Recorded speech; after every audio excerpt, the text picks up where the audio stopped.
Hi everybody, this is Jaclyn Mullen. You are watching my YouTube channel and I have a huge smile on my face because finally, after a very long time, I have one of my favorite people in the world, online and offline, on YouTube today.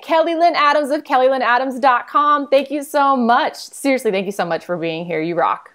Oh my God, Jaclyn, thank you so much for having me. So Lynn and I actually met through Twitter, and we are these like super social people who are crazy enough to then hop on the phone, then connect and meet in coffee. And we've been following one another's journey for about 3 years now. So today what we're going to talk about is how to take what you learn in corporate America. Kelly's really big on like the side hustle, how to have that full-time job and create your own career simultaneous to that. Whereas I'm all about, starting up the business with startups and stilettos. So we really want to talk about bringing your corporate skills to the table, not just leaving them behind in the cubicle. So, Kelly, this is something that you recently wrote an article about, and that, you talk to and coach a lot of female entrepreneurs on. What tends to be sort of the initial struggle people have with corporate America that we need them to bring into the entrepreneur space? Yeah, I definitely think I see with a lot of people that are still in corporate, they have this passion, they want to do it, they want to get a business started, or they have a business started and they just want to get to quote unquote that next level and get out of corporate. Or stay in corporate. There's so many different, versions of this. The number one thing that people always not complain about, but they struggle with is how the heck do I get everything done? Because face it, if you're in corporate or even if you have a part-time job or, if a full-time job, you're working 80 hours a week plus, or no, 40 hours a week plus. Sometimes it can be 80 hours a week, and it's okay, well, how do I have time? How do I have energy? How can I, leverage myself? And I talk a lot about sustainability because that's what I'm learning, because I think that's been such a big point of, my business is how to be sustainable, because I was doing, one-on-one coaching with I think I had 12 clients at one time and I was killing myself. Yeah. On top of a full-time job. I'm I can't do this. What if I get sick? What if I, and there's certain aspects of my business that I still have, a lot of me in it and it's not totally sustainable. So I think that's the biggest question that people how do you do it? And I think it all comes down with planning and being super focused, but also not forgetting about yourself. So it's kind of I know I'm throwing all this information at you, but it's really setting, what I do first is setting my me time or my self-care time, because that is absolutely critical. If you don't have your health, you don't have anything. A couple months back, I was working 80 plus hours a week for 1 month and I got really, really sick and I wound up in the hospital. And that was just a wake-up call for me to be okay, self-care needs to become a priority, more of a priority, because I was making time for self-care, not particularly in that month, but I would just share with everyone, that's part of your planning. When you sit down and plan, on Sunday nights, I plan for the week ahead. Make that part of your planning. So number one, schedule self-care time. Number two is just being focused. Every single night, either before I go to bed or first thing in the morning, I make a priority list of the top 1 to 3 things that are non-negotiable that I want to get done. Not that I need to get done, but I really want. And there could be a need to get done. And it's I have to get them done. Either it's in the beginning of the day or in the middle at lunch or, afterwards. So it's kind of that's why I tell people, so find those, little chunks of time where you can get those done. And don't have a to-do list. I know many of us, and still I struggle with it too. I'll have a to-do list that has 20 things on it. But it's really, if you could just say the non-negotiables, these absolute 1 to 3 things I can get done today that will make you feel better. That's what I tell people. And I think planning, I can't, emphasize enough, planning is so critical. So if you don't like to plan, day by day, then just do it. I know some of the creative, more artsy clients that I have, they get really overwhelmed with planning every day. I'm a type A personality. I thrive on it. I can plan every single day, every single hour, but some people just get overwhelmed. So I would just say, make 1 day a week and just plan for the week or plan for the month, however it works in your schedule. So that's kind of the major, I would say the 3 things wrapped in one that people really, really struggle with. Well, and I love this concept of the self-care piece being first, because I feel like one of the reasons why people have the full-time job and start the business is because they eventually maybe want to do the business full-time, but the money factor becomes an issue. And so, you know, talk about sustainability. They're like, yeah, I need sustainability. I need to make my job, my business sustainable so I can leave my full-time job. And that's what creates that burnout. So I love that reminder that when you make this list and you plan ahead, that self-care piece has to be the top. I'd say for those of you who are watching this video who are more creative, full disclosure, I am a performing artist turned entrepreneur. To-do lists, when one of my mentors once told me, you have to physically make a to-do list and write down everything you want to do, I was like, but why? I have it all in my head. And it just seemed very confining and I couldn't think for the next 24 hours. I was very like whatever comes and very open to like inspiration in that way.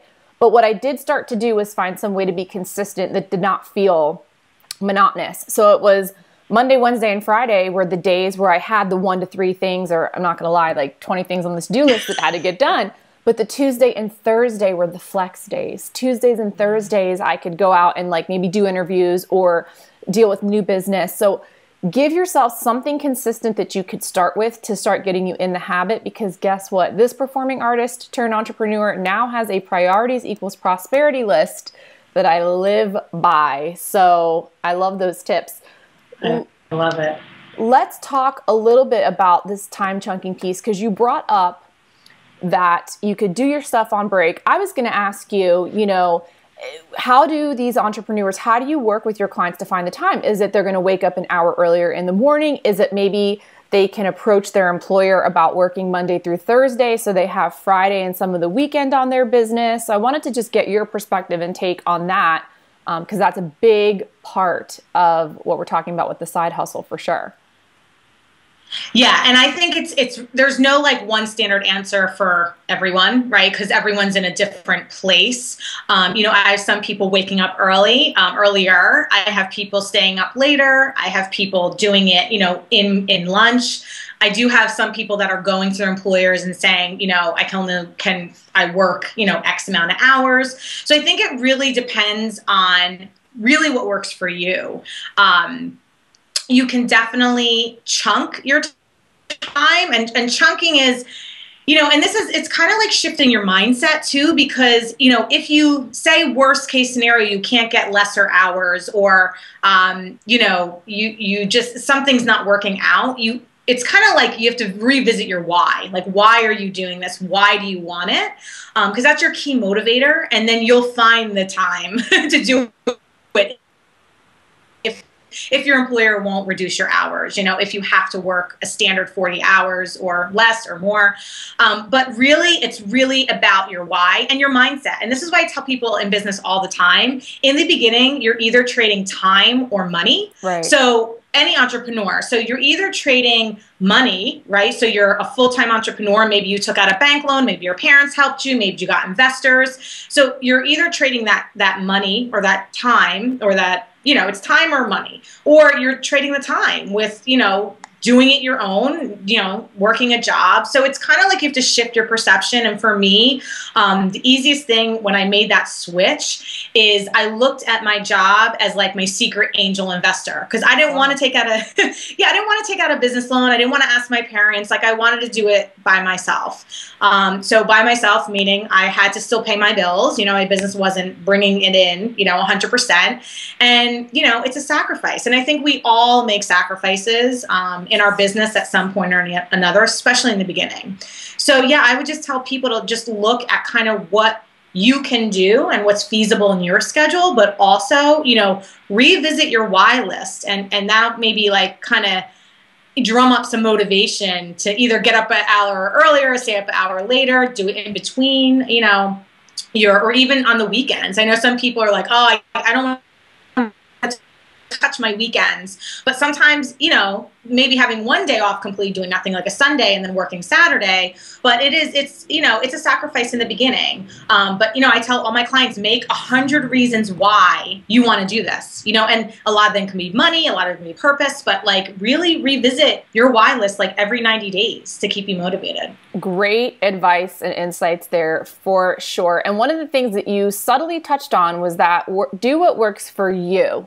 So I think what's great about entrepreneurship is that, you know, you start to meet other entrepreneurs, whether you're a solopreneur, whether you've got a side hustle business and the full-time job, whether you're doing it full-time by yourself and you have a full team of people. And it's one thing to like trade tips and advice and strategies and work on where you might be resistant, but it's another thing to like stay true to you and where you thrive as well. So if you aren't the type of person to wake up early in the morning to begin with, then maybe the weekend is a better option for you. Or, you know, I think there's flexibility to be had with regard to this approach, but I like this idea of you have to pick what works for you, implement it, do it, because it's not going to get done by itself.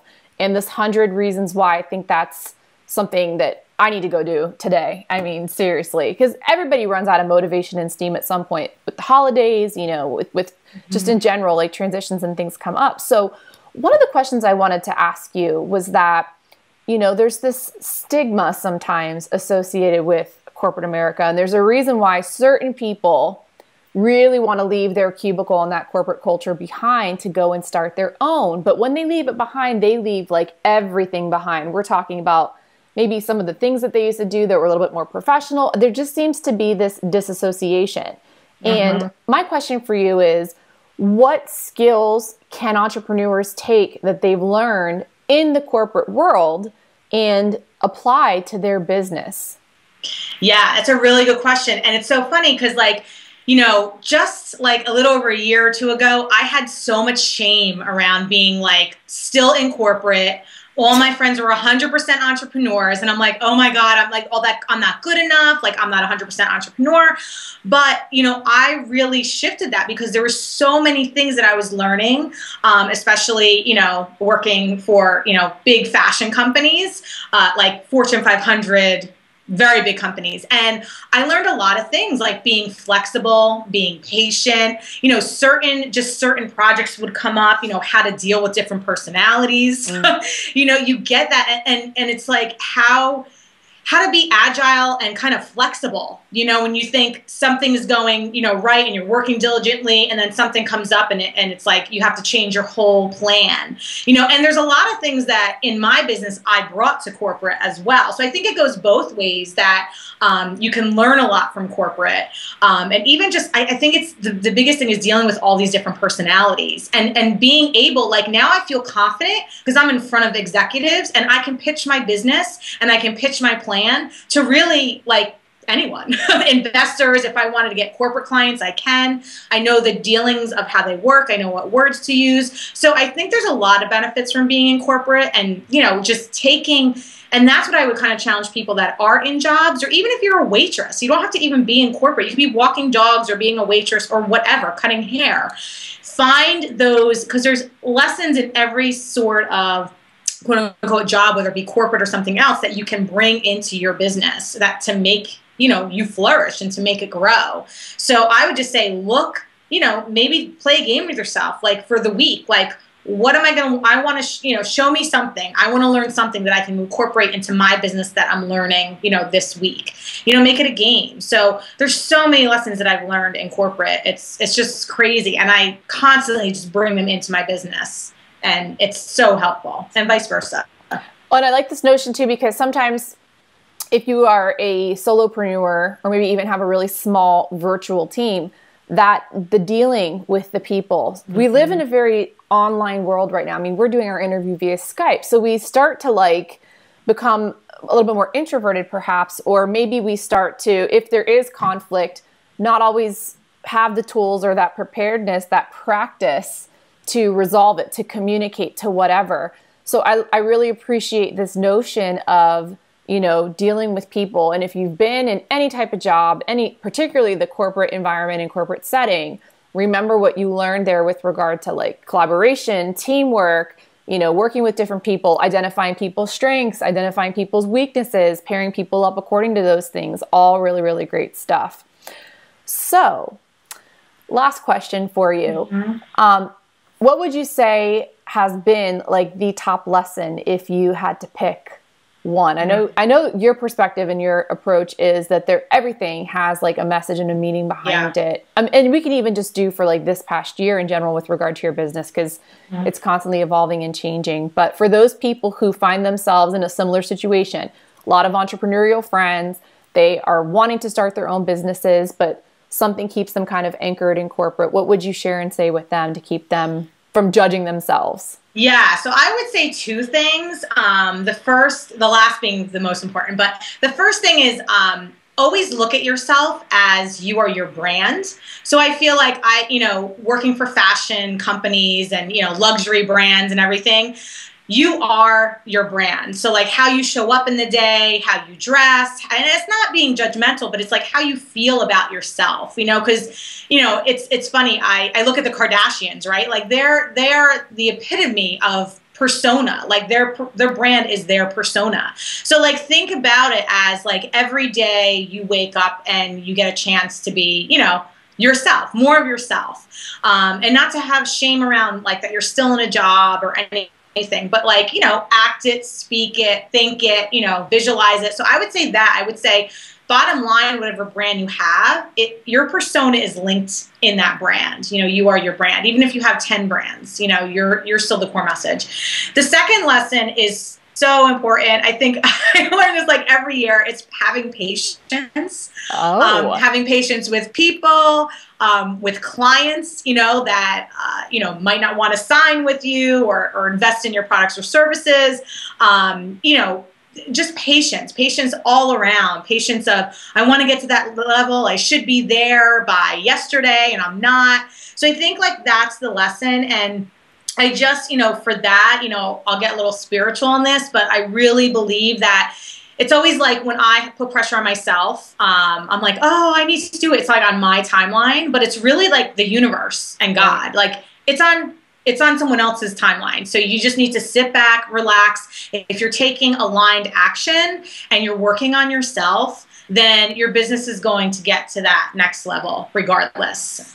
So I really think patience for me has been a big lesson. And I think for every entrepreneur, right? We always want to get to that next level. We always want to be over here when we're like, down here, and not necessarily we're down here, but we put our own, pressures on ourselves, so just be kind to yourself, be patient, and things are going to work out if you're taking action and working on yourself. That's what I would say. Really, really well said. And I think part of being entrepreneurial is walking a very spiritual path and line. And just to like piggyback on that and add to that, in the past, almost 4 years that I've had my business, I've really come to like surrender. And you definitely want to set goals and you definitely want to strive. You want to set and strive, but then at the same time surrender. And this was something Oprah talked about at her Life You Want tour and weekend. And it's like where you are today is exactly where you're supposed to be. And we spend so much of our lives rushing through. We spend so much of our lives not celebrating that milestone or not being present in the moment. And I guarantee you, if we all took a look back at where we've come from with regard to our growth and our goal setting and everything, we'd be pretty shocked at how much further along we are than we think. Yeah. So I like this idea of patience. I needed that reminder today. And I was like, patience and what was the other P you brought up? I was like, that's the name of her next program. Totally. Oh, Persona. Patience and Persona by Kelly Lynn Adams. Yes, seriously. So with that said, how can people continue to get your goodness? How can people continue to stay in touch with you and keep up with you? Yeah, so I'm all over on social media, on YouTube, Twitter, Facebook. I'm all under Kelly Lynn Adams. So if you just search for me under Kelly Lynn Adams, that's it. And my website is kellylynnadams.com. Okay, one bonus question that just came up and just got inspired. I didn't even mean to throw this at you. But for those people who are worried about putting themselves out on social media because they have the corporate job and maybe they don't want people to know about the side business, or I don't know, maybe they just, how do you deal with like the duality of working full-time in a corporation but wanting to like put yourself out there online too? Yeah, I struggled with this a lot. And this is, it's funny because, I had a Twitter page and I had, my private Facebook page. But just about like 2 years ago, or maybe a year ago, I started a fan page. So, or a couple months ago, because I was like, oh, what if they catch me? What if but you know what I would say, feel your feelings, like don't rush into anything. It's whatever. And I just kind of came to the point where I'm like, you know what? Like if they find me, they find me because they don't know that I have something on the side, but it's something on the side and it's basically, they don't know it, and if they find out, like I'm allowed to do anything on my own time as long as it doesn't affect what I'm doing in my day job. And that's another thing with people when I was talking about persona, be the best you can every day. So, and give your best to your day job, or any job you're in, because it's kind of like everything's connected. So if you're kind of like being negative over here, but then like teaching, positivity, it's not congruent. So I would just say, it's what you do. Everyone has hobbies. Everyone has things on the side they do. I don't know what my boss does on the weekends, and nor do I care. But, and you kind of have to come at it like that. And if they find you, it's really like it's a passion. It's something that you want to do. But since some people just don't want to get online, and I totally understand it, but then make your things private, so it's really, I think, a personal decision because, everyone's like, oh, you have to have a Facebook fan page. You get more, you're going to get more exposure. And it took me a while to really grasp it. And I'm like, you know what? Like if they find out, they find out. And, this is something I'm really passionate about. I don't do it during work. I do it totally on my free time. And that's really acceptable, Great answer. Very, very helpful, I'm sure, for people. And I like that reminder of the whole privacy setting. So you can keep it, close knit. You can have these settings exist for a reason. So if you don't want to be full on out there, at least have your profiles. You can have your Twitter, you can have your Instagram, you can have, your Facebook, and promote your side business or entrepreneurial venture that way. Well, now you see why I love this girl. Now you see why she was on the YouTube interview today. Kelly Lynn, thank you so much for your time. Make sure to tweet her, tweet me. I'm at Jaclyn Mullen, Jaclyn. Same thing for Instagram, and you can catch up with me on Facebook at jaclynmullenmedia.com. All right, everybody, we'll catch you next time on YouTube. Thank you. Thank you. Bye.